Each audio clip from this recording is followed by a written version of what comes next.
Και θα δείτε ότι θα έρθει κάποια στιγμή εποχή και οι μοτοσυκλετιστές του αύριο δεν θα ξέρουν τι είναι αυτό. Την τάπα του ρεζερβουάρ.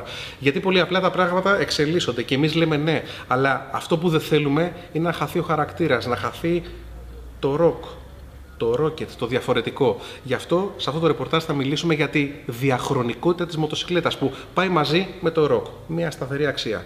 Δεν θα είμαστε όμως μόνοι μας, θα έχουμε μαζί μας τη μοναδική, την εκρηκτική Τάνια Κικίδη. Πάμε να την γνωρίσουμε και να πούμε κάποια λόγια που πρέπει να ακούγονται.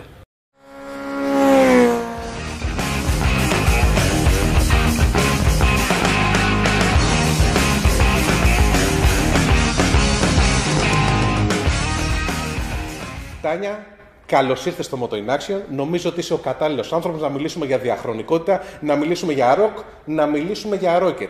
Καταρχάς. Καλώς ήρθα. Δεν θυμάμαι γιατί με έχεις καλέσει, γιατί έχω ξεχάσει αυτά που βλέπω. Και εγώ έχω ξεχάσει με εσένα τώρα που σε βλέπω εδώ πέρα, αλλά θα τη βρούμε την άκρη σιγά σιγά. Δώσε μας καταρχάς ένα στίγμα, τι γίνεται εδώ τώρα με σένα φθινόπωρο, πού βρίσκεσαι, τι κάνεις, με τι ασχολείσαι. Λοιπόν, παίζω καταρχήν με τους Crazy Water Band, έτσι λέγονται.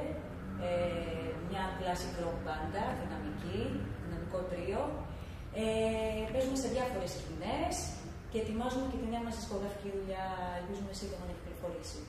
Πότε περιμένουμε δηλαδή το νέο σου δίσκο? Θέλω να ελπίζω μέχρι τα Χριστούγεννα ότι θα έχει κυκλοφορήσει. Τάνια, η αλήθεια είναι ότι σε έχω δει αρκετές φορές σε συναυλίες, σε συγκεντρώσεις, σε συναθρήσεις μοτοσυκλετιστών. Ναι. Έχεις μια ιδιαίτερη σχέση με τη μοτοσυκλέτα, ήσουν και μοτοσυκλετίστρια. Αρρώστια με τη μοτοσυκλέτα. Από μικρή μου αρέσανε. Η πρώτη μου επαφή, να σου πω ότι ήταν γύρω στα 9-10. Ο πατέρας μου είχε μια BMW. Ξέρεις ποιες BMW, τις παλιές, τις γερμανικές. Οπότε, όταν την είχε παρκαρισμένη έξω από το σπίτι μας, πήγαινα, την σήκωνα και την έκανα βόλτες με τα πόδια. Μιλάμε τώρα για 9 χρονών, 10, έτσι, αρρώστια. Μετά οδηγούσα. Πέμπτη, ας πούμε, δημοτικού, έκλεβα το παπί του παππού μου και πήγαινα βόλτες. Αργότερα είχαμε ένα TDR, δίχρονο. Μετά οδηγούσα κανονικότατα, πήγαινα στις δουλειές μου. XT, XR, δεν ξέρω αν πρέπει που τα λέμε, αλλά... Και βέβαια, πρέπει να που τα λέμε, δεν έχουμε κανέναν ενδιασμό. Εδώ είμαστε μια εκπομπή μοτοσυκλέτας, μιλάμε σε μοτοσυκλετιστές. Οπότε όλα τα brands. Είχα επαφή λοιπόν με τις μηχανές. Αρρώστια μεγάλη. Λοιπόν, το ζητούμενο που βρισκόμαστε εδώ πάνω σε δύο rocket, μία GT που κάθομαι εγώ και μία R, είναι μία κοινή ορίμανση, αν θέλεις. Η κλασική, η ρέτρο μοτοσυκλέτα, γενικότερα η βαριά μορφή της μοτοσυκλέτας και το rock. Πριν σου πω λοιπόν εγώ για το δικό μου μετερίζει για τη μοτοσυκλέτα, τι ορίμανση δεχόμαστε, θέλω να μου πεις το ροκ πόσο όριμο είναι ή τέλος πάντων αν μέσα στο πλαίσιο της σημερινής εποχής και κοινωνίας γίνεται και λίγο παροχημένο ή τέλος πάντων έχει ένα νεανικό κοινό. Εντάξει, εγώ ξέρεις, είμαι πολύ του classic rock, ας πούμε. Με εκφράζει απόλυτα γιατί εκφράζει τον δυναμισμό, την ειλικρίνεια, την επανάσταση. Οπότε νομίζω είναι πάντα επίκαιρο. Αυτή η μουσική είναι πάντα επίκαιρη, θα έλεγα. Το ροκ έχει να φοβηθεί κάτι από άλλες σκηνές που έρχονται και θέλουν να το πάνε στην άκρη, να το παραγωνίσουν? Δεν έχει να φοβηθεί κάτι, απλά παίρνει άλλη μορφή, θα έλεγα.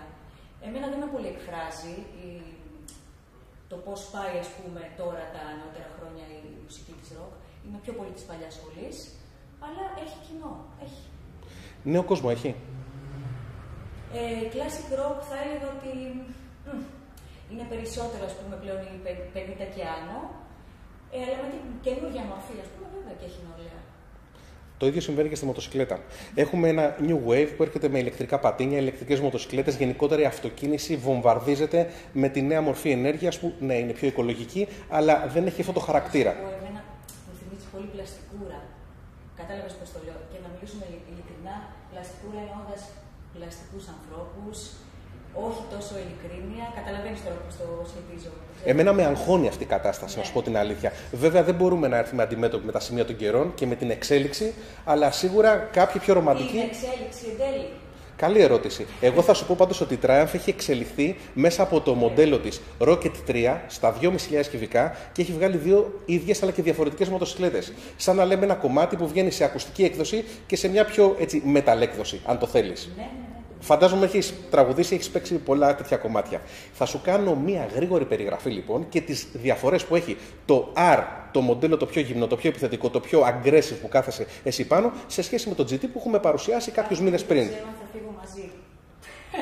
Ήδη σε έχει ιντριγκάρει, το βλέπω. Από την ώρα που έχουμε έρθει για το γύρισμα δεν έχεις κατέβει από τη μοτοσυκλέτα. Λοιπόν, βασικές διαφορές και όση ώρα θα σου τις πω, πολύ σύντομα, θέλω να σκεφτείς ένα κομμάτι που θα τέριαζε σε αυτή τη μοτοσυκλέτα.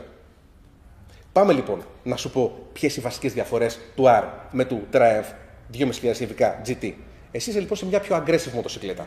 Έχεις ένα άλλο τιμόνι, είσαι πιο επιθετική, κάθεσαι πιο μπροστά, έρχεσαι πιο κοντά στο μπροστινό σύστημα. Την αγκαλιάζεις, κατάλαβες. Έχεις μια πιο στενή σχέση με τη μοτοσυκλέτα, με το αντικείμενο του πόθου και πάθους.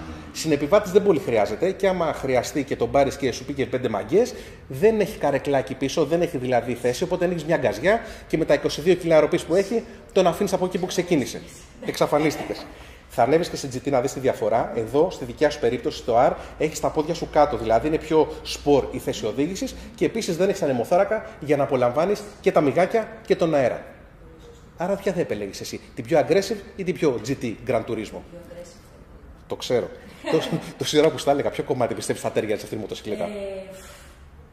Judas Priest θα έλεγα. Αμάν. Υπάρχουν πολλά κομμάτια που δεν μπορώ να πω κάποιο συγκεκριμένο.